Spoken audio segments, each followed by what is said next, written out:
जय हिंद साथियों, सबको मेरा नमस्कार। आप लोग कैसे हैं? ठीक ठाक होंगे। साथियों, हम बात कर रहे थे मौलिक अधिकार की, मूल अधिकार के बारे में हम चर्चा कर रहे थे। पहले मैं कुछ बच्चों का क्वेश्चन ये डिक्लेयर कर दूं कि जो भी बच्चे सोच रहे हैं कि कांस्टेबल, यूपी कांस्टेबल के लिए सर ये क्लास बेहतर होगी या नहीं होगी, तो बेटा लिख लीजिए कि आपकी जो जनवरी में अभी नोटिफिकेशन जारी तो नहीं हुआ है, लेकिन ये संभावना है कि जनवरी तक यूपी कांस्टेबल की जो आपकी भर्ती है, जो अभी तक 26,000 के पद पर आने वाली थी, वो इस बार 34,000 तक पहुंचेगी। कह रहे यही आ रहा है कि सरकार यही कह रही है कि भैया 34,000 पद पर ये भर्ती निकलेगी यूपी कांस्टेबल की। तो बच्चे, ये जो मौलिक अधिकार है, इससे आपके जो यूपी कांस्टेबल के जो भी बच्चे तैयारी करना चाह रहे हैं, उनके लिए भी ये क्लास महत्वपूर्ण होगी। मैं ये क्लास को SSC GD plus CGL CHSL के लिए सभी के लिए मैं तैयार करता चल रहा हूँ। ठीक है, एसएससी का एग्ज़ाम, यूपी कांस्टेबल वगैरह, आप अगर किसी भी चीज़ की तैयारी कर रहे हैं साथियों, तो आप जो है संविधान, मौलिक अधिकार और इस चीज़ को ध्यान में रखिए कि कॉन्स्टिट्यूशन ऑफ इंडिया से हर एक एग्ज़ामों में क्वेश्चन पूछे जाते हैं। ठीक है, तो जो बच्चे एसएससी जीडी की भी तैयारी कर रहे हैं उनके लिए भी ये क्लास है, और जो बच्चे यूपी कांस्टेबल की भी तैयारी कर रहे हैं उनके लिए भी ये क्लास अति महत्वपूर्ण हो जाएगी और होगी भी।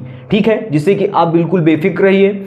आप अगर कांस्टेबल की भी बुक उठा करके देखेंगे तो उसमें भी आपको वही चीज़ बताया जाता है जो मैं यहाँ पर डिस्कस कर रहा हूँ। और आप अगर यदि आप एसएससी जीडी या सीजीएल सीएचएसएल का भी क्या देखेंगे, क्वेश्चन बैंक उठा करके देखेंगे या क्वेश्चन पेपर उठा के देखेंगे, तो उसमें से भी आपको आर्टिकल पूछने का मिलता है।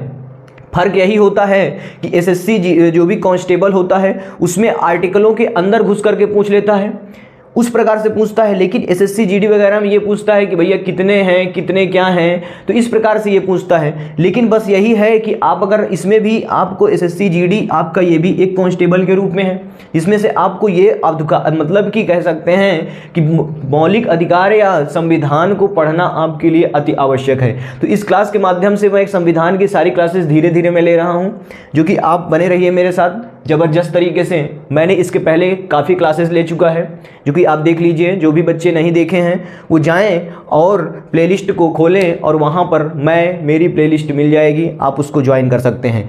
तो बच्चे, चैनल को सब्सक्राइब कर लीजिएगा शानदार तरीके से, ज़बरदस्त तरीके से। ठीक है, तो बने रहिए आप मेरे साथ। आइए शुरू करता हूँ। तो बच्चा, हम इस आज वाली क्लास में हम ये डिस्कस करेंगे कि मौलिक अधिकार का, किसका भैया, मौलिक अधिकार, मूल अधिकार की मैंने क्लासेस ली हैं, जो कि मैंने इसको 3-4 पार्टों में डिवाइड किया है। इसलिए डिवाइड किया है ताकि मैं धीरे धीरे बच्चों को प्रिपेयर करता चलूं, जिससे कि अच्छे ढंग से आर्टिकलों को समझता चलूं। ठीक है, आपको समझाता रहूं बेहतर तरीके से, इसलिए धीरे धीरे हम बात करेंगे, लेकिन जो भी बात करेंगे एकदम फैक्ट बात करेंगे, जो कि एक बार हमको पढ़ना पड़े, दोबारा हमको पढ़ने की ज़रूरत ना पड़े, केवल रिवीजन करना पड़े, उस मकसद से हम क्लास को आगे बढ़ा रहे हैं। देखिए, तो बच्चा लोगों, जो भी बच्चे पिछली क्लास नहीं देखे हैं मौलिक अधिकार की, जो कि आप जानते हैं मूल अधिकार की है, संघ एवं राज्य क्षेत्र, उसको भी मैंने डिस्कस कर लिया है। ठीक है, नागरिकता भी मैंने डिस्कस कर लिया है। अब ये भाग 3 में आपको मूल अधिकार पढ़ने को मिलता है। मूल अधिकार में हमको क्या पढ़ना है, 12 से लेकर के 35 तक पढ़ना है। क्या पढ़ना है, 12 से लेकर के अनुच्छेद 12 से लेकर के अनुच्छेद 35 तक मूल अधिकार को बताया गया है, जिससे कि हमने 3-3, 4-4 आर्टिकलों को एक बार में मतलब जो भी क्लासेस मैंने लिया है उसमें डिवाइड कर करके, छोटा छोटा कर करके, और उसको मैं समझा रहा हूँ। ठीक है, तो बच्चा लोगों, आज हम बात करेंगे 25 से लेकर के 28 तक। किससे? 25 से लेकर के 28 तक अनुच्छेद, आर्टिकल आपको 25 से लेकर के 28 तक आर्टिकल आपको ये बताता है कि हमारा जो ये धार्मिक स्वतंत्रता है, धार्मिक स्वतंत्रता की बात करें बच्चा, तो धार्मिक स्वतंत्रता में हमारा ये आ जाएगा कि जैसे हम अगर कोई चीज़ कर रहे हैं, मान लीजिए आपका आने वाला है क्या, हिंदुओं में आपका आ गया ये नवरात्र का महीना आ गया, नवरात्र का समय चल गया, और मुस्लिमों में मान लीजिए कोई भी मुस्लिमों का त्यौहार आ गया। ठीक है, तो मुस्लिमों का त्यौहार ईद उद वगैरह आ गई। तो इस प्रकार से आपको मतलब ये हिंदुओं का त्यौहार, मतलब कि धार्मिक स्वतंत्रता के बारे में ये आर्टिकल आपको स्वतंत्रता देते हैं कि आप अगर कोई भी चीज़ धार्मिक चीज़ों के लिए करने जा रहे हैं या धार्मिक चीज़ों में पांव बढ़ाने जा रहे हैं तो इन आर्टिकलों को आप ध्यान में रखेंगे। आइए देखते हैं एक एक आर्टिकल।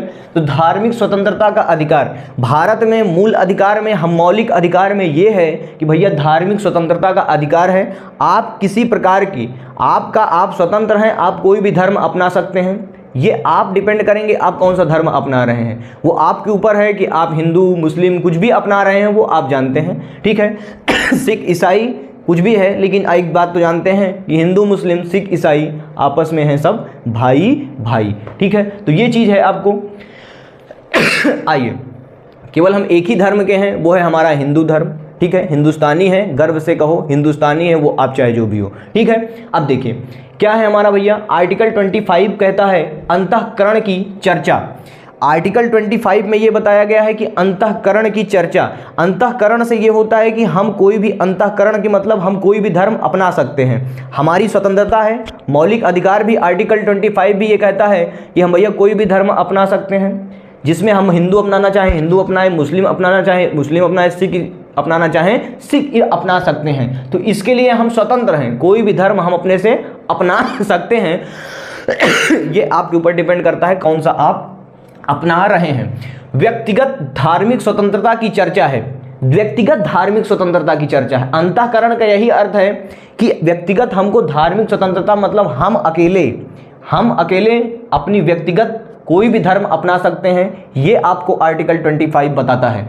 इसके तहत सिखों को कृपाण का मतलब होता है बच्चा तलवार, कृपाण का मतलब होता है तलवार। मतलब अगर आपके दिमाग में ही चल रहा हो कि भैया जो पंजाबी होते हैं उनके मतलब कि जो लगाए रहते हैं ऊपर, जो पगड़ी वगड़ी बांधे रहते हैं, उनके लिए मतलब कह सकते हैं कि उनको पगड़ी बांधना एक प्रकार से उनका धर्म है, वो अपना कर रहे हैं, वो अपनी पहचान है कि भाई हम कुछ भी कर रहे हैं, तो वो अपना एक उनको दिया गया है कि आप ये चीज़ कर सकते हैं। अब देखिए सिखों को क्या है, सिखों को तलवार रखने की स्वतंत्रता है, मुस्लिमों को दाढ़ी रखने की स्वतंत्रता है और हिंदुओं को टिकी रखने की स्वतंत्रता है। तो इस प्रकार से ये आपको मतलब कह सकते हैं कि भैया हिंदुस्तान में कहोगे, कुछ लोग कहते हैं कि दाढ़ी मत रखो, अरे बिल्कुल रखो भाई, तुम्हारी स्वतंत्रता है, तुम कुछ भी करो, फैला लो इतनी बड़ी बड़ी, यहाँ तक रख लो, बाबा बन जाओ, क्या दिक्कत है।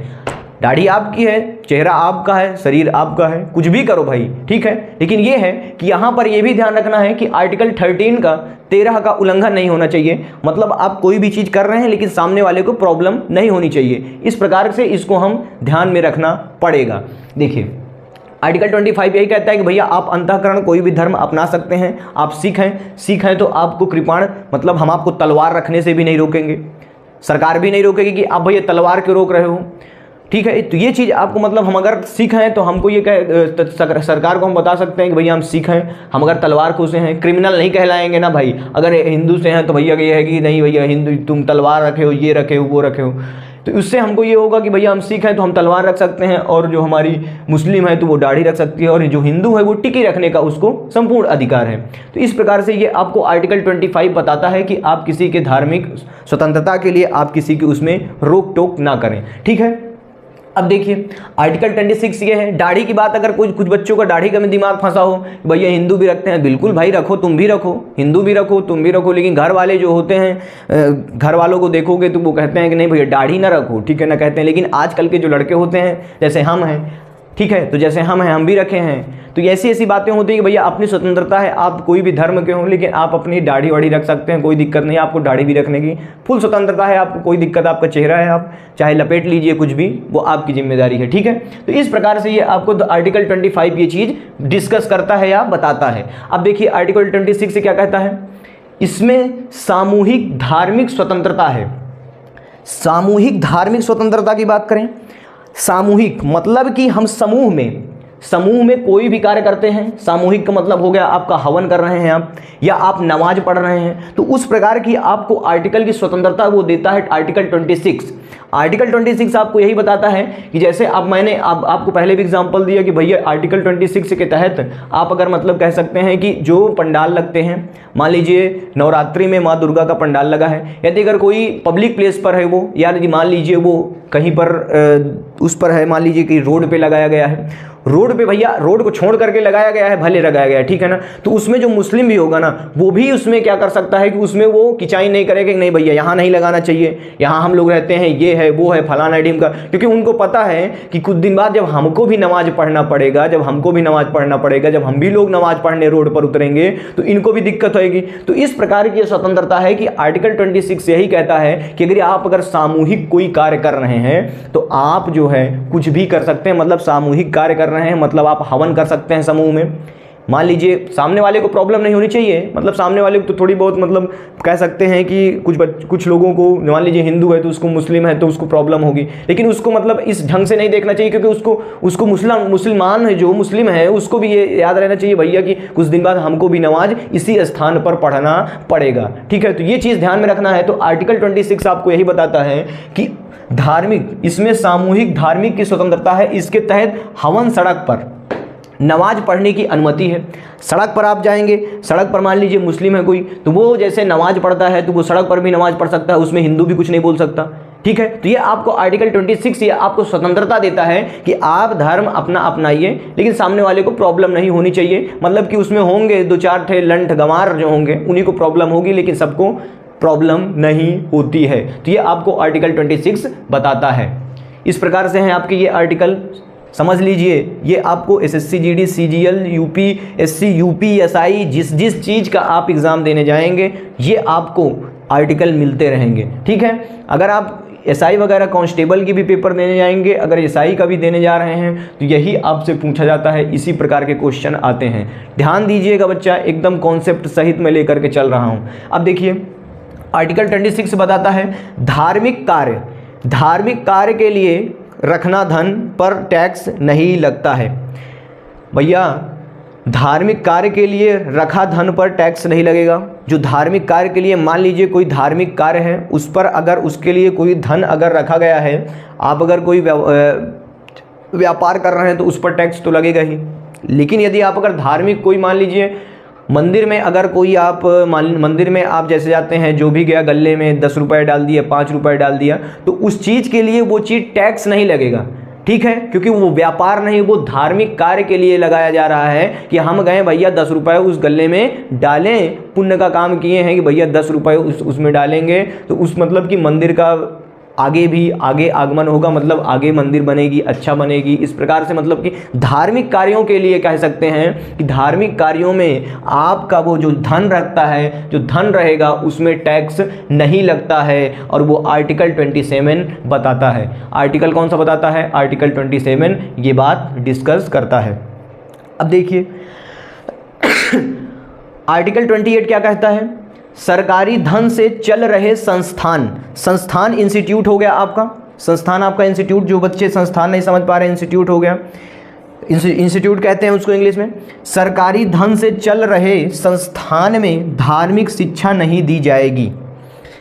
जो सरकारी धन से जो बच्चे, मतलब सरकारी बच्चा लोगों, जो सरकारी धन से जो कार्य चल रहे हैं, जो सरकारी धन से जो भी संस्थान चल रहे हैं, उसमें क्या है कि धार्मिक शिक्षा उसमें नहीं दी जाएगी।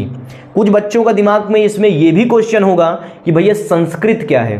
तो बच्चा संस्कृत जो है वो आपकी एक भाषा है। ध्यान रखना बच्चा लोगों, बहुत क्वेश्चन उठते हैं कि भैया संस्कृत क्या है? तो संस्कृत आपकी एक भाषा है, ना कि आपकी एक धार्मिक है। क्या है? ना कि आपकी एक धार्मिक ग्रंथ है या कोई बुक है, ना कि आपकी एक धार्मिक शिक्षा है, ठीक है। संस्कृत आपकी एक धार्मिक मतलब से धार्मिक नहीं है, वो क्या है? धार्मिक नहीं है, आपकी एक संस्कृत भाषा है, ना कि धार्मिक शिक्षा है। ध्यान रखना। इसी प्रकार आपकी उर्दू हो गई, उर्दू आपकी एक भाषा है बच्चा, ध्यान रखना, उर्दू आपकी एक भाषा है, ना कि धार्मिक शिक्षा है। क्या है? ना कि इस्लामिक शिक्षा है, कुछ भी कह सकते हैं, ना कि इस्लामिक, उसको उर्दू मुस्लिम कुछ भी कह सकते हैं आप, कि धार्मिक शिक्षा। उर्दू एक भाषा है, ध्यान रखना, ये बात बहुत इंपॉर्टेंट। काफ़ी बच्चों के दिमाग में ये बातें क्वेश्चन को उठती होंगी कि भैया संस्कृत क्या है, उर्दू क्या है? तो वो आपकी एक भाषा है, ना कि आपकी एक धार्मिक शिक्षा है। तो सरकारी धन से चल रहे संस्थान में धार्मिक शिक्षा नहीं दी जाएगी। धार्मिक शिक्षा नहीं दी जाएगी। समझ गए होंगे कि धार्मिक शिक्षा जो भी होगी भैया धार्मिक शिक्षा वहाँ पर नहीं दी जाएगी। ये आपको आर्टिकल 26 बताता है। क्या है कि आर्टिकल आपको 26 बताता है। ध्यान रखना, इतनी बात आपको ध्यान रखना है, बाकी चाहे सब कुछ भूल जाना, लेकिन इन बातों को ध्यान में रखना है। ठीक है साथियों, ये आपको ध्यान में रखना है, बहुत ही इम्पोर्टेंट चीज़ है, इसको जो है भूलना नहीं है आपको। ये हो गई आपकी आज से आपकी धार्मिक स्वतंत्रता का अधिकार, ये आपको यहीं पर ख़त्म करता है और यही आपको ध्यान में रखना है। 25 से लेकर के 28 तक ध्यान से पढ़ लेना है। बहुत क्वेश्चन पूछे जाते हैं बच्चा, इसमें क्वेश्चन कैसे के आते हैं आप समझ लीजिए। क्वेश्चन ये पूछता है, क्वेश्चन में सामूहिक धार्मिक स्वतंत्रता का अधिकार कौन सा आर्टिकल बताता है? तो आर्टिकल याद रखना पड़ेगा, 26 बताता है। अब यहाँ पर देखिए, कह सकता है कोई आपको एग्जाम्पल के ज़रिए पूछ ले कि धार्मिक कार्यों के लिए जो भी मतलब कोई मंदिर में कार्य जो भी हो रहे हैं या कोई मंदिर जो धार्मिक कार्य है उसमें अगर कोई कार्य हो रहा है तो उसमें रखा गया जो धन होगा उसके लिए मतलब उसमें कोई टैक्स नहीं लगेगा, वो स्वतंत्रता कौन बताता है? वो आपको कौन बताएगा? आर्टिकल 27 बताएगा। या ये पूछ सकता है कि सरकारी धन से चल रहे इंस्टीट्यूट या संस्थान धार्मिक शिक्षा सरकारी धन से चल रहे जो संस्थान होंगे उसमें आपको कैसी शिक्षा होगी, मतलब कि उसमें आपका धन लगेगा या नहीं लगेगा, मतलब कह सकते हैं कि वो कौन सा आर्टिकल बताता है? तो आर्टिकल 28 बताता है। तो इसी अंतःकरण की चर्चा इस प्रकार से पूछता है, ये बहुत पूछा जाता है, अंतःकरण की चर्चा कौन सा आर्टिकल करता है या कौन सा आर्टिकल बताता है? इस प्रकार के क्वेश्चन पूछे जाएंगे आपसे। तो आर्टिकल 25 बताता है। यूपी कांस्टेबल में यही क्वेश्चन अधिक पूछे जाते हैं। या पूछ सकता है कि भैया आर्टिकल 25 क्या बताता है, तो आपको यही लिख के आना है, अंतःकरण की स्वतंत्रता। ठीक है, वहाँ पे ऑप्शन में दिया रहेगा अंतःकरण की स्वतंत्रता। इसी प्रकार के आपको ऑप्शन दिए रहेंगे, 4 ऑप्शन रहेंगे, आपको अंतःकरण में टिक लगा करके आना है। तो ध्यान रखना साथियों, ये आपके लिए क्लास बहुत महत्वपूर्ण हो जाएगी और आपके लिए होगी भी। ध्यान रखना, क्योंकि मैं इतना कॉन्सेप्ट लेवल से लेकर के चल रहा हूँ। UPSI, UP constable, SSC GD, CGL, CHSL, 5 प्रकार की तैयारियाँ चल रही हैं आपकी। 5 प्रकार की तैयारियां चल रही हैं। संविधान से रिलेटेड एक भी क्वेश्चन छूटने नहीं पाएगा, ये मेरा दावा है। पूरी क्लास देख लेना, पिछली क्लास भी देख लेना, वो भी देख लेना, वो आपको एक भी क्वेश्चन इससे छूटने नहीं पाएगा, ये मेरा चैलेंज है। और एक एक आर्टिकल मैं अच्छे बेहतर ढंग से समझा के रखा हूँ। ध्यान रखना, अच्छे बेहतर ढंग से समझा के रखा हूँ। नए हो आप तो चैनल पर जा कर के सब्सक्राइब कर लेना, मुझसे जुड़ जाइएगा। आपका बहुत बहुत प्यार मिल रहा है साथियों, इसके लिए मैं बहुत खुश हूँ। आज मेरा सब्सक्राइबर बढ़ रहे हैं, बहुत अच्छा है कि मुझसे बच्चे जुड़ रहे हैं, इसके लिए मैं बहुत ही प्रसन्न हूँ। ठीक है, ध्यान रखना। तो इसके लिए मैं आपको और भी बेहतर करने की मतलब अगर आपका पकड़ बनी रहेगी साथियों, तो जल्द ही हम स्मार्ट बोर्ड की भी चर्चा करेंगे। स्मार्ट बोर्ड भी आपके लिए मैं लाऊँगा और वहाँ पर मैं खुद क्या पढ़ाऊँगा, वहाँ पर आपको यही सब संविधान प्लस ज्योग्राफी भी मैं पढ़ाऊँगा आपको, और प्लस रीजनिंग के भी क्वेश्चन आपको मैं तैयार करके दूंगा। 3 चीज़ें आपकी मैं तैयार करवा सकता हूं साथियों, 3 चीज़ें आपकी मैं तैयार करवाऊंगा। और आप मुझसे बने रहिए ज़बरदस्त तरीके से, जितना हो सके सपोर्ट करिए, शेयर करिए, चैनल को थोड़ा और बेहतर बनाइए। ठीक है, ये आपके ऊपर डिपेंड है कि आप किस प्रकार से मुझसे जुड़ना चाहते हैं। ठीक है, कोई फीस नहीं है, कोई फीस नहीं ले रहा हूँ अभी मैं, एकदम मुफ्त क्लासेज आपकी चल रही हैं। बस आप सबका प्यार चाहिए साथियों, बस बने रहिए मेरे साथ, बेहतर तरीके से पढ़ते रहिए। शानदार ज़बरदस्त जिंदाबाद। तब तक के लिए जय हिंद। और मिलना बच्चा नेक्स्ट क्लास में, इसके आगे हम चर्चा करेंगे।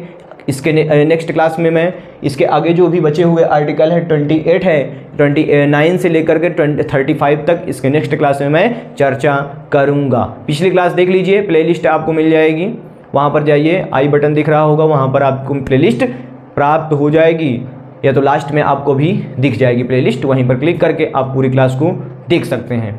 मिलते हैं साथियों, तब तक के लिए जय हिंद।